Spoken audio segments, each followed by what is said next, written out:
हज़रत ईसा के इस दुनिया से उठाए जाने के बाद तकरीबन 550 साल तक अल्लाह ने दुनिया में कोई नबी और रसूल नहीं भेजा, जिसकी वजह से ये दुनिया बहुत ज्यादा गुमराही में मुब्तला हो गई थी। दुनिया में बहुत ही कम लोग थे जो कि एक अल्लाह को मानते थे और उसके साथ किसी को भी शरीक नहीं करते थे। दुनिया अंधेरों में डूबी हुई थी। खास तौर पर मक्का के रहने वाले लोग जो कि बहुत ज्यादा जहालत के अंधेरों में थे, जिनमें बहुत ज्यादा गुमराही थी, वो अपने हाथों से बनाए हुए बुतों की इबादत करते और उनके यहाँ औरतों की भी कोई इज्जत ना होती। अगर उनके घर में कोई बच्ची पैदा हो जाती तो वो बहुत ही शर्मिंदा होते और उनमें से कुछ लोग तो अपनी बच्चियों को जिंदा दफना भी देते थे और भी उनमें बहुत ज्यादा खराबी थी। लेकिन फिर पूरी दुनिया में से मक्का शहर के अंदर तकरीबन 550 साल के बाद अल्लाह ने अपने एक बंदे मोहम्मद पर पहली वही नाज़िल की। इक़रा बिस्मि रब्बिकल्लज़ी खलक़। मक्का के लोग जहालत के अंधेरों में डूबे हुए थे।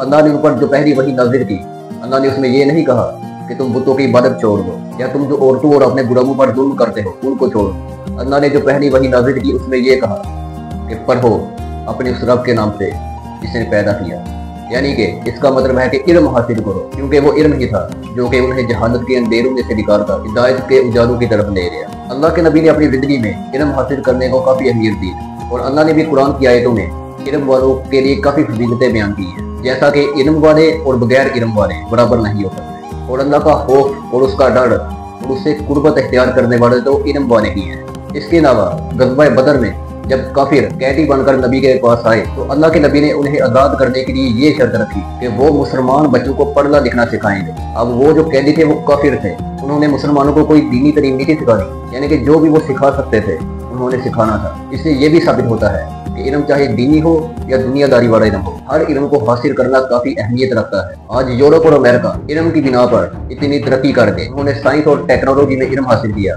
जिसकी वजह से आज वो इतने ऊपर है और मुसलमानों ने इल्म से दूरी इख्तियार की, जिसकी वजह से मुसलमान आज इतने नीचे हैं। तो खास तौर पर मुसलमानों को चाहिए कि वो भी साइंस और टेक्नोलॉजी में इल्म हासिल करें, जैसे कि आज के दौर में आर्टिफिशियल इंटेलिजेंस का इल्म हासिल करना काफी जरूरी है। और अमेरिका और चाइना में रेस लगी हुई है कि कौन ज्यादा इसमें इल्म हासिल करता है, कौन ज्यादा इसमें आगे बढ़ता है। तो मुसलमानों को भी चाहिए कि इसको सीखें, ये कैसे काम करती है, इसमें क्या फंक्शन है, कैसे बनाई जाती है और आगे बढ़े।